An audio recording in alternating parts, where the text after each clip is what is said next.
All right, let's jump right into the heart of the book of Joshua. You know, the major battles for the Promised Land might be over, but the really hard work, it is far from finished.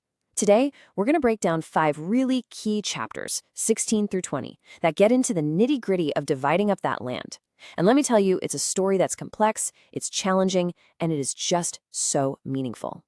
This is all about how God's big promise became Israel's actual possession. So here's our roadmap. We're going to kick things off with the powerful sons of Joseph getting their slice of the pie. Then we'll see how that legacy came with a pretty serious challenge. After that, we're heading to a place called Shiloh for a big national call to action. From there, we'll watch as the rest of the land is divided, and we'll wrap up with this truly brilliant idea, the cities of refuge. Okay, first up, chapter 16. The spotlight here is squarely on the descendants of Joseph. So we're talking about the tribes of Ephraim and Manasseh. Now, these guys were not minor players. They were an absolute powerhouse within Israel, and the land they get, well, it definitely reflects that. You have to understand, this is a massive moment. I mean, for generations, they had only heard the stories, the promise of a land of their own. And now, here it is. The lot falls, the boundaries get drawn, and this huge, strategic, central piece of Canaan is handed right over to them. It's God's covenant promise becoming real right before their eyes. But, as you'll see, fulfillment isn't always as simple as it sounds. And this is where the story immediately gets complicated. Right after getting this incredible gift, the text drops a bombshell, a critical failure. See, the command was to completely drive out the inhabitants. But instead, Ephraim settles for a compromise. They put the Canaanites of Gezer into forced labor. This sets such a dangerous precedent, and it just perfectly shows the gap between God's perfect gift and their partial, incomplete obedience. So that leads us right into the next chapter, where this whole theme of responsibility and inheritance gets even more interesting. Chapter 17 keeps the focus on the house of Joseph, but it gives us 2 very, very different encounters with leadership. But before we get to the complaints, there's this really incredible moment of advocacy. Check this out. The daughters of a man named Zelophehad, who had no sons, they boldly walk up to Joshua and the priest Eleazar. Now, their father had died, and by tradition, his land would have been completely lost to their family line. And what's so amazing here is that this illustrates a core principle of God's law. They don't just appeal to what's fair. They appeal to a direct command from the Lord given through Moses. And guess what? Their request is granted. I mean, in an ancient world where women often had almost no legal rights, God's law made a specific way for them to receive justice and their inheritance.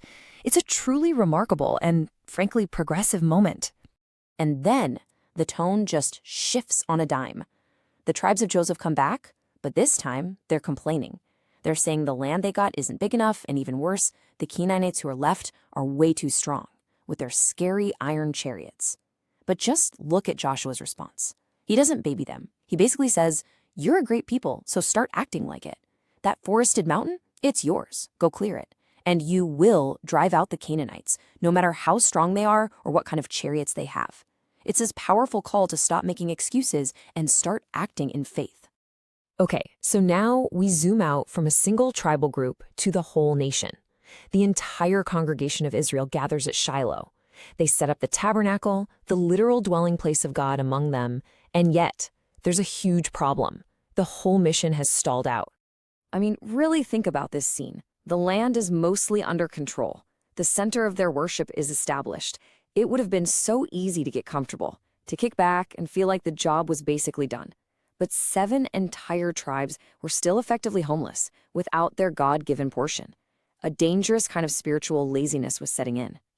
And Joshua just calls it out. No beating around the bush. This question just hangs in the air. How long are you going to procrastinate?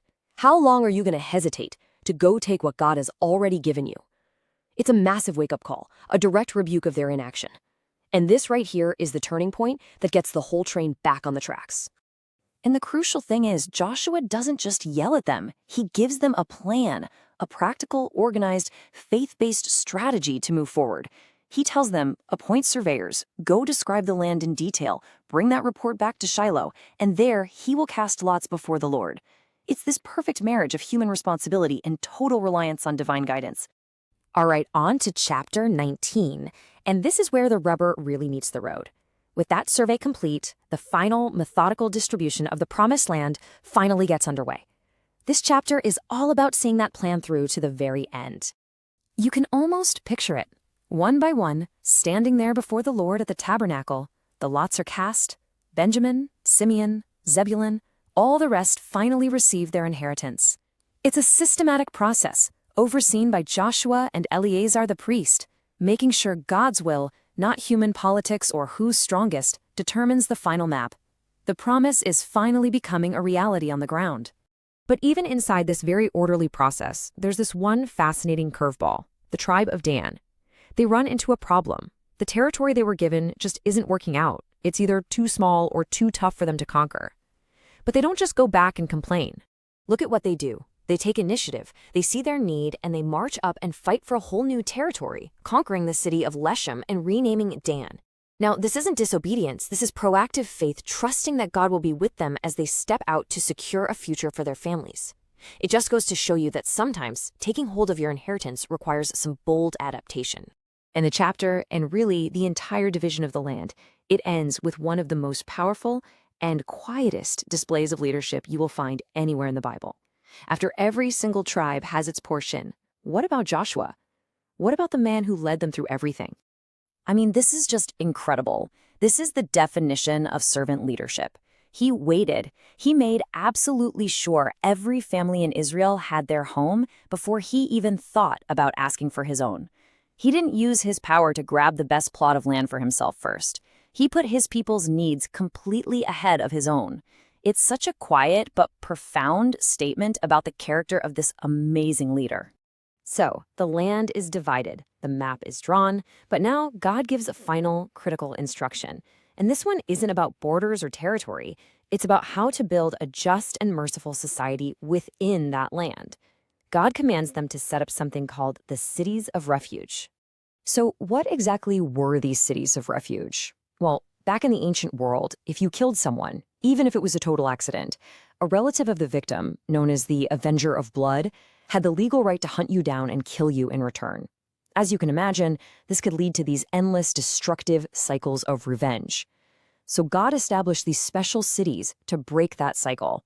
And what's so brilliant about this is how it creates this divine balancing act. The system doesn't get rid of justice. No, it still honors the life that was lost and it acknowledges the right to that justice. But at the same time, it provides mercy and due process for the person who killed unintentionally. They could run to one of these cities and be safe from vigilante justice until their case was heard fairly. It's a system designed to protect life, to stop revenge, and to establish both justice and mercy as the bedrock of their new society. So as we wrap up this whole journey from Joshua 16 to 20, it's pretty clear this is about way more than just real estate. It's a story of God's faithfulness, yes, but also our responsibility to act on his promises. It's a call to build a society where divine justice and mercy are just as real as the ground beneath our feet. And I think the big question these chapters leave us with is this: what does it really mean to not just receive what God has given us, but to live justly within it?